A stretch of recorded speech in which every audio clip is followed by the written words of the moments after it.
assim, comemorativos, mas tem alguns que a gente não pode falar. E este, particularmente, me motivou a deixar minha netinha, meus familiares, vir aqui para comemorar, celebrar, rememorar. E é nesse sentido que eu compartilho esta emenda de Oliveira com outros companheiros e companheiras que também lutaram contra a ditadura militar e se sacrificaram, às vezes sacrificaram as famílias e foram sacrificados, e não obstante isso, perseveraram nos seus ideais, nas suas ideias, nas suas posições políticas. E historicamente nós podemos dizer assim, fomos vitoriosos, porque afinal de contas a ditadura foi derrotada. É bom que se diga, não apenas por uma forma de resistência armada, como nós outros participamos, mas pelos votos, né, nas eleições, literalmente foram derrotados, todas as vezes em que deram o mínimo de liberdade para que o povo se manifestasse. Gostaria de gastar um pouquinho do tempo também homenageando a Dante de Oliveira. Eu conheci o Dante de Oliveira em 1979. Eu era prisioneiro político e estava detido no presídio político do Rio de Janeiro, ali no complexo penitenciário da África Negra.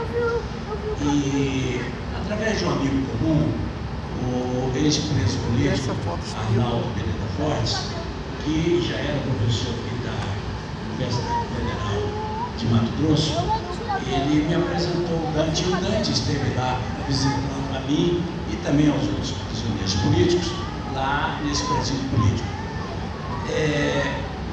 Quando eu o conheci, o Dante era militante do Movimento Revolucionário 8 de Outubro. E eu tinha sido da Ação Libertadora Nacional. Isso, ao contrário do que alguns possam pensar, muito honra Dante Oliveira dele ter sido um combatente de primeira linha contra a ditadura militar e ter militado no Partido Clandestino, como nós outros. E a partir daquele dia, eu já tinha o entendimento de que eu, quando saísse da cadeia, eu viria para a Amazônia e provavelmente me aportando a Cuiabá. Aqui me aportei, eu disse, aqui eu fico. E nesta ocasião, alguns companheiros militantes da resistência à ditadura aqui já estavam. Permito-me citar um deles que está aqui, que é o companheiro Valdir Bertúlio, que foi presidente da Associação dos Docentes da Universidade Federal de Mato Grosso, e foi por isso perseguido, entendeu? E hoje é um antidiado político, reconhecido corretamente. Mas também naquela ocasião já existiam companheiros e companheiras que tinham sido perseguidos e que tinham se deslocado para o Mato Grosso. E eu gostaria de registrar, porque historicamente é correto, de que mesmo governos conservadores de Mato Grosso, eles acolheram prisioneiros políticos, ex-presos políticos, perseguidos políticos e lhe deram cargos públicos aqui, ou lhe permitiram acesso a cargos públicos.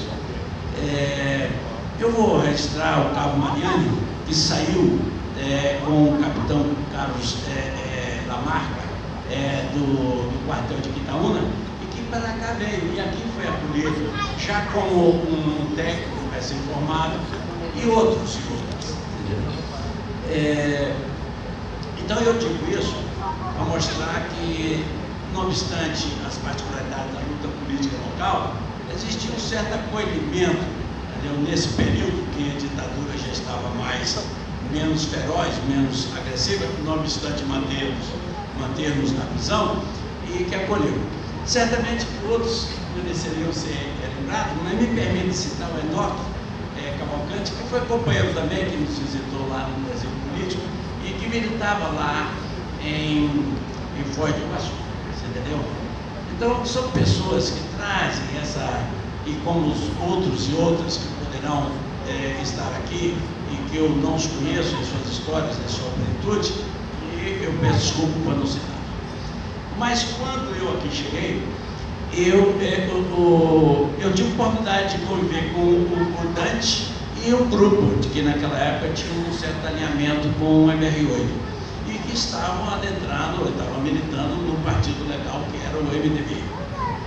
E naquela ocasião, eu me ensinei, e esses companheiros, eles me ensinaram aqui os caminhos das pedras de Mato Grosso. Porque para os que aqui chegam, os mal rodados, né, às vezes eles têm uma grande dificuldade de entender a lógica da disputa política. E eu vou dizer uma coisa assim que foge da esfera da política. Quando eu fui trabalhar na fábrica de refrigerantes predileto, eu suponho que os mais velhos tenham tomado o refrigerante predileto.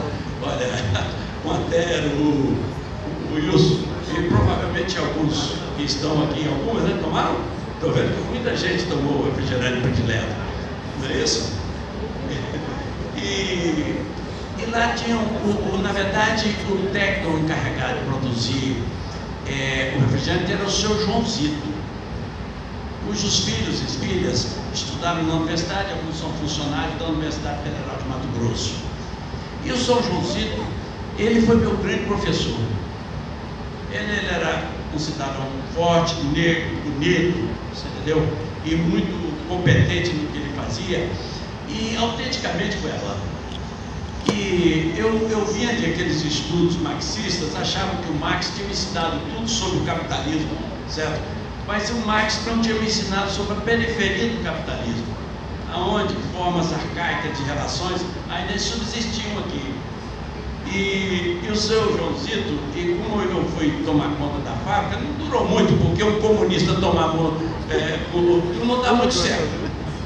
Não dá muito certo. Mas eu vou contar duas particularidades. Eu sou Joãozito e eu sou comunista da Federação das Indústrias, né? A particularidade é assim, sou Joãozito, eu falei, mas os empregados faltam aqui quando chove. Eu falei, mas você não conhece a terra. É costume aqui, você às vezes a pessoa está muito frio, ele não saía. Eu fiquei assim, falei, mas me diga uma coisa, a relação capital-trabalho aqui não funciona, não? Ele falou, não, vai com calma que você vai aprender o que é capitalismo da periferia. E assim eu fui aprendendo. Mas eu aprendi uma coisa, é que a generosidade daquele povo que estava ali representando a goiabania foi encantador. Eles me ensinaram a entender o que era o povo goiabano. Eles me ensinaram. Bem, foi por isso que eu passei 20 anos aqui. Foi por isso. Eu falei também desse folclore, e eu vou terminar com coisa séria, sendo folclore. Como era o suposto gerente dos donos da fábrica, que na verdade eram militantes políticos, que fizeram daquele ali um projeto político, eu falei assim, não, aqui todo mundo tem que assinar carteira. A fábrica era pequenina, mas assinamos umas 10 carteiras. Então o pessoal da Federação dos Indústrias falou assim, puxa, mas tem uma indústria muito potente ali, com 10 empregados, né? Assinando carteira. Isso que não era muito costume naquela ocasião, se assinar. Bem, dito isso, eu quero dizer uma segunda particularidade que diz respeito ao Dante, não especificamente ao povo. Diz o ditado de que a gente conhece as pessoas quando ele tem um certo grau de poder, não é isso? Eu concordo parcialmente com isso, certo? Acho que a gente conhece as pessoas também quando estão embaixo, né? Quando estão na luta, quando estão em circunstâncias desfavoráveis e que têm um comportamento de dignidade. Eu mesmo já conheci pessoas sob tortura, eu conheci pessoas que subviveram à humilhação durante anos seguidos, eu próprio isso. Então, ele não tinha poder, ao contrário, ele está despossuído. Mas a dignidade, você entendeu? O refúgio moral, né, dos seus ideais, da sua ideologia, isso conta muito. Mas é verdade também que quando assume o poder, às vezes as pessoas esquecem isso.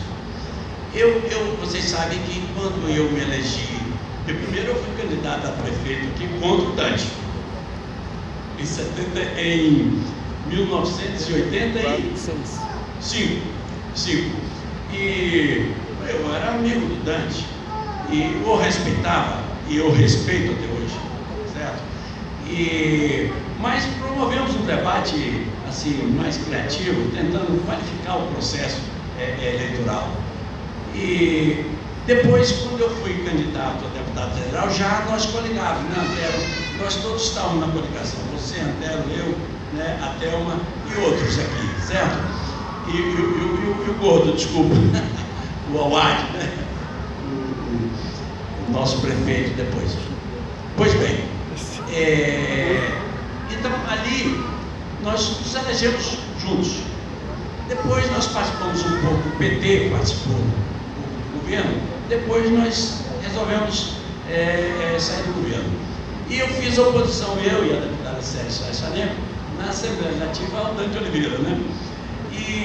Mas sempre que nós nos encontrávamos, nos tratávamos muito respeitosamente. Então, teve uma ocasião em que eu peguei a bandeira dos direitos humanos aqui, criei, juntamente com os deputados, a Comissão de Direitos Humanos e fui presidente durante 4 anos. Dos trabalhos que eu fiz foi entender a lógica da criminalidade aqui de Mato Grosso, particularmente de Cuiabá e Vaza Grande.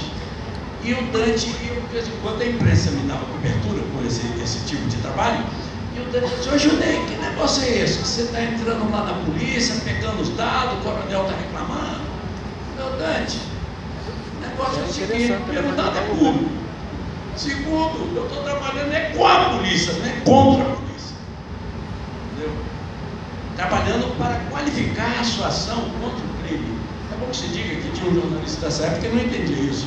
E ele ficava batendo em mim todo o seu programa, achando que eu era defensor de bandido. Um equívoco que os defensores dos direitos humanos até hoje pagam um preço terrível, entendeu? Porque alguns exploram a insegurança pública, colocando os defensores como pessoas favoráveis aos criminosos. E com isso, ao contrário, o Dante, em vez de me reprimir, falou: "Não", chamou o chefe da polícia, o coronel, falou: "Não, vamos lá." E eu trabalhei com os dados da polícia, procurei colaborar. Óbvio, mas sempre fazendo a crítica do fato de que nem sempre o governo respondia às proposituras que a gente fazia. Dito isso, eu quero dizer que, óbvio que nós tivemos a campanha direta, nós subimos aqui no palanque ali, estava lá a foto do Antero, o Antero, o Dante e o Lula, entendeu? E foi uma campanha memorável, né? E também a campanha de 94, né? Que nós estávamos juntos, PT e PDT. Dito isso, eu quero dizer que eu me honro ter sido parceiro do Dante, companheiro nessas lutas. É claro que depois nós tivemos uma diferença maior na política e nos afastamos, mas nunca deixei de ter uma atitude respeitosa para com ele e ele para comigo. Dito isso, eu quero deixar claro que vocês leram, e foi muito generoso aqui a pessoa que escreveu, o jornalista que escreveu o meu currículo, né?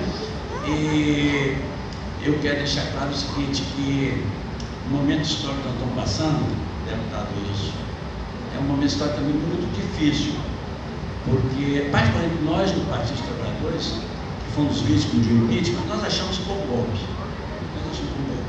Talvez tenha algum aqui que acha que não, certo? E as consequências disso são muito penosas para a nação. E particularmente na área em que nós trabalhamos muito, que foi direitos humanos, muitas coisas estão perigando, algumas conquistas estão perigando.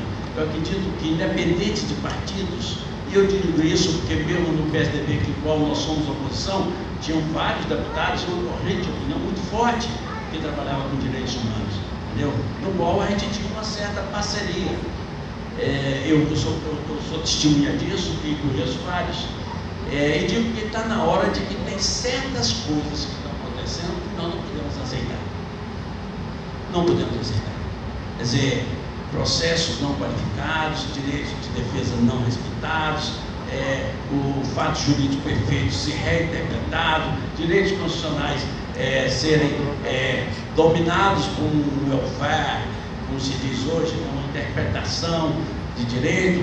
Então eu termino dizendo assim: aqueles e aquelas que lutaram contra a ditadura militar, e o Dante foi um lutador, contra a ditadura militar, é assim que eu rememorizo ele, entendeu? Eu acho que nós vamos repensar também um momento histórico que, independente de certas diferenças partidárias, tem certas coisas que nós não podemos aceitar. Por isso, eu acredito que esse momento é oportuno para rememorar o passado, homenagear Dante, mas também falar que aqueles valores, aqueles objetivos pelos quais nós lutamos, nós não precisamos ou não podemos aceitar que eles sejam pisados hoje. Muito obrigado.